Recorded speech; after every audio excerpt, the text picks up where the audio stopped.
Can I come in, sir? Have a seat.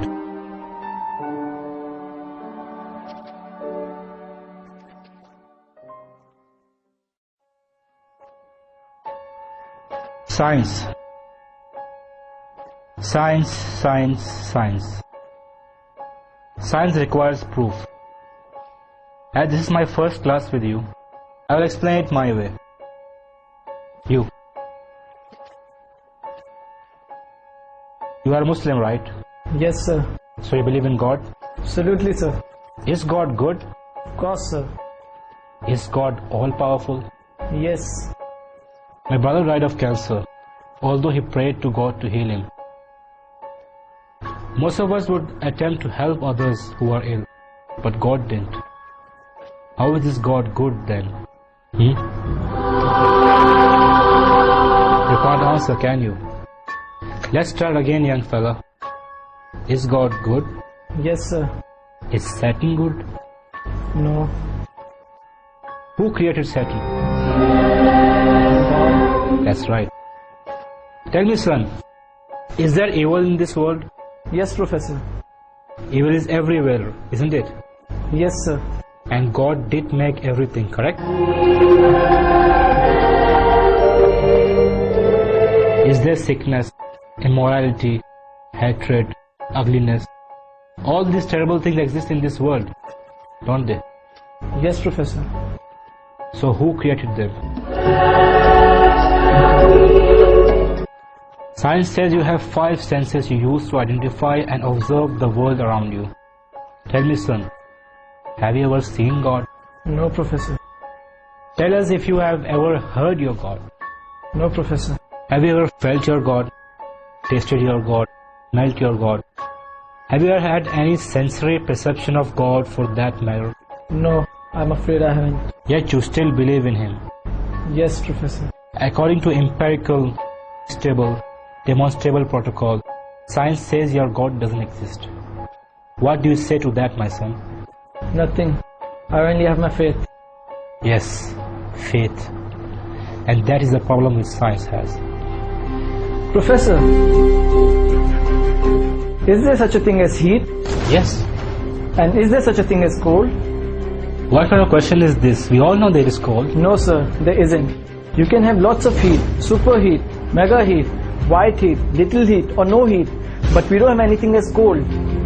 We can hit 458 degrees below zero, which is no heat, but we can't go any further after that. There is no such thing as cold. Cold is only a word we use to describe the absence of heat. We cannot measure cold. Heat is energy. Cold is not the opposite of heat, sir, just the absence of it. What about darkness, Professor? Is there such a thing as darkness? Yes, what is night if there isn't darkness? You are wrong again, sir. Darkness is the absence of something. You can have low light, normal light, bright light, flashing light. But if you have no light constantly, you have nothing. And it's called darkness, Professor. In reality, there is no such thing as darkness. If it is, you would be able to make darkness more darker, wouldn't you? So what's the point you're trying to make, young man? Sir, my point is your philosophical premise is flawed. Flawed? Can you explain how? Sir, you are working on the premise of duality.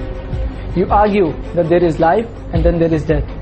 A good God and a bad God. You are viewing the concept of God as something finite, something we can measure. Sir, science can't even explain a thought. It uses electricity and magnetism, but has never seen, much less fully understood either one.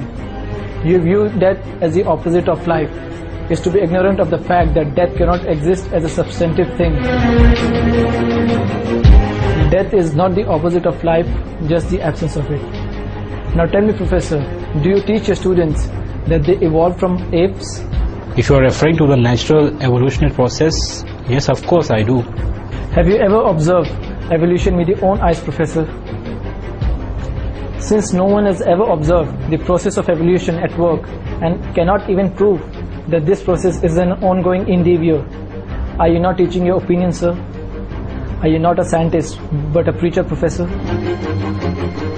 Is there anyone in the class who has ever seen Professor's brain? No one appears to have done so. So according to the established rules of empirical, stable, demonstrable protocol, science says that you have no brain, sir. With all due respect, sir, how do we then trust your lectures, Professor? I guess you will have to take them on faith, son. That is it, Professor. The link between man and God is faith. Professor, it is not necessary to see something to believe in it. Sir, have you seen your 10th grandfather? No? So then how can you prove that he existed? My presence proves his existence because I have come from him. Exactly, Professor. The existence of this universe and life proves that there is a creator. That is all that keeps things moving and alive. Take your seat.